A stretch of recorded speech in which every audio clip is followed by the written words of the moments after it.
Здравейте! Днес ще ви покажа една от любимите ни рецепти. Много е лесна и много вкусна и полезна. През есента и зимата често си печем тиква във фурната за радост на всички. Най-често това е обикновената тиква цигулка, кестенка, тъй като тя е най-сладка и най-често я намираме в магазините. Когато купувам тикви от пазара и са големи, съм забелязала, че търговците я режат с нож за хляб. От тогава и вкъщи е така и това ми улеснява рязането, защото тиквите са си доста твърди.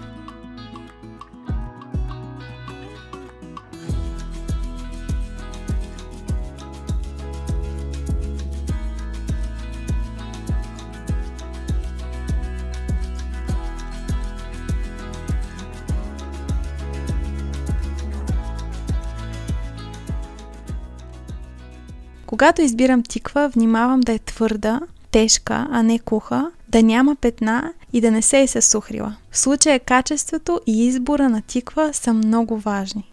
Освен тиква цигулка, има едни други тикви. Директен български сорт бяла тиква, пловдивска. Една съседка ми дава, защото си ги отглежда и си ги има в двора. Чудесен вкус имат също, но за съжаление не ги намирам на пазара.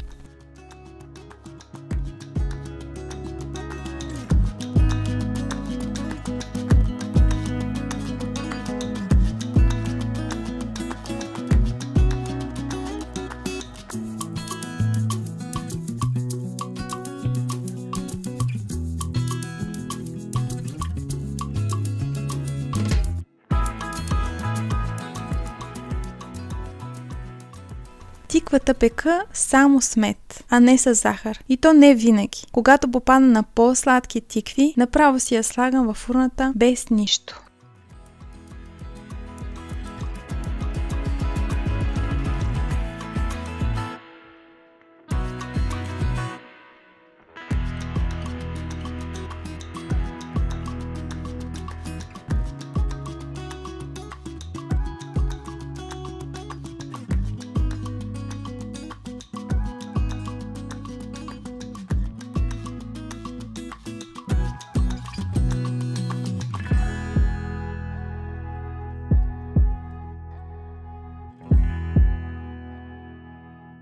Не я пека на парчета, а само разполовена, за да си запази соковете и всичко в нея.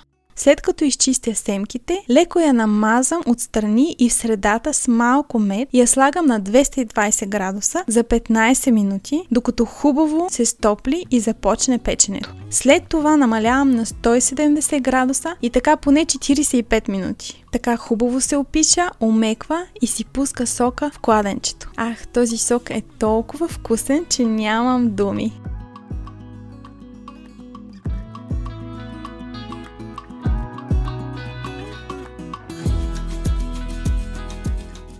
Така тиквата е най-лесна за приготвяне, много мека, сочна, запазила цялата си сладост и полезност. Сервираме топла или студена, поръсна със собствения си сок и малко смлени орехи за разкош.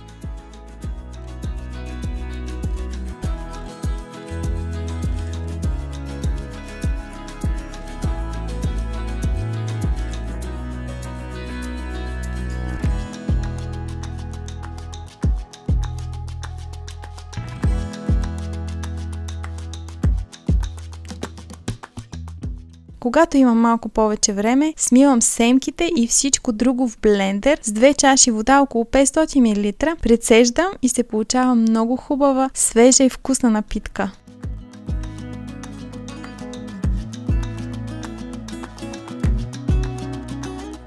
Това е един чудесен, лесен и полезен начин да приготвите тиква. Надявам се рецепта да ви е харесала. За още други изпитани, полезни и много вкусни рецепти се абонирайте за канала, за да бъдете първи, които получавате нашите рецепти, направени с радост и за радост.